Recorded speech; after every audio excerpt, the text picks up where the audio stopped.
Permisi Bapak, lagi ngapain ya Pak? Enggak, lagi ngobrol masalah lahan basah aja. Pak, gimana?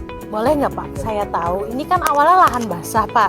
Jadi bisa sesubur ini, tips and triknya tuh apa ya Pak? Wah, ini rahasia sebenarnya nggak boleh dibuka. Tapi bolehlah kalau untuk kesejahteraan petani ya. Siap Pak. Jadi lahan basah ini awalnya ini semua ini lahan ini rawa. Kemudian dulunya lahan ini sering jadi sumber kebakaran lahan. Sebelah sana ada airport. Jadi ketika kebakaran lahan, asapnya ke sana mengganggu penerbangan. Nah awalnya kita itu ada perintah dari Mabes untuk buka lahan jagung.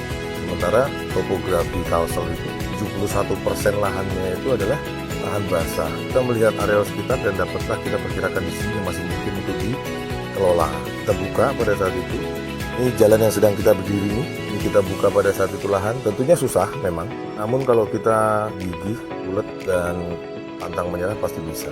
Pertama kita buat dulu pengairannya, sistem pengairannya supaya pada intinya ketika kita mau menanam di sebuah bidang, air tidak ke sana, kita alirkan sesuai dengan aliran sungainya tanpa mengganggu aliran sungai yang sebenarnya. Kemudian ketika luapan air ada, harus ada pompa.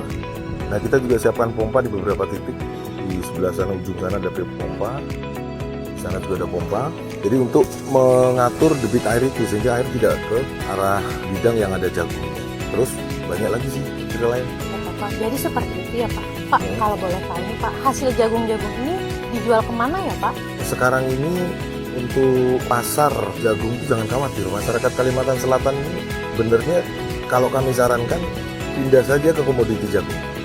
Karena permintaan cukup banyak. Kami menghitung secara kasar, ini mungkin belum bisa dipertanggungjawabkan hitungannya, tapi kalau kami melihat di lapangan per hari itu perlu 700 ton. Wow, lumayan besar juga ya Pak. Nah, jadi seperti itu Sobat Jagung. Pak, tadi kan Bapak bilang ada tip and trik lainnya. Itu kalau boleh tahu apa ya Pak? Jadi gini, semua ini atas dasar komando dari Kapolda Kalimantan Selatan Pak. Tapi sekali lagi kalau untuk kesejahteraan masyarakat nanti biar Mas Fandi ini petaninya, boleh, Pak. Kapolsek juga sini. Lantas itu kita jagung sekarang. Siap. Ya, boleh nggak kita sambil ya. lihat-lihat Pak? Oke. Nanti sambil turun ke sana ya, boleh silakan. Oke. Sekarang ya. Ya, Yuk Sobat Jagung ikuti kegiatan kami. Oke. Pertama-tama kita cara pengolahan air. Untuk lahan seluas ini tentunya perlu dibikinlah aliran air supaya tidak masuk ke jagung. Setelah itu untuk pengolahan lahannya kita rotari.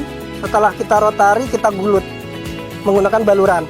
Setelah itu kita kasih bahan berupa kapur atau dolomit namanya. Dan setelah itu kita kasih ke pupuk kandang. 1 hektarnya 100 karung. Kemudian setelah itu kita melakukan penanaman. Penanaman itu menggunakan alat alsintan. Nah, setelah itu kita menggunakan bibit BC 18. Kemudian kita nunggu pertumbuhan hingga di umur 15 setelah tanam kita lakukanlah pemupukan. Pemupukan tersebut menggunakan Orea dan Posca beserta NPK 1616 dari Magnasitan. Itu perbandingannya 3:1.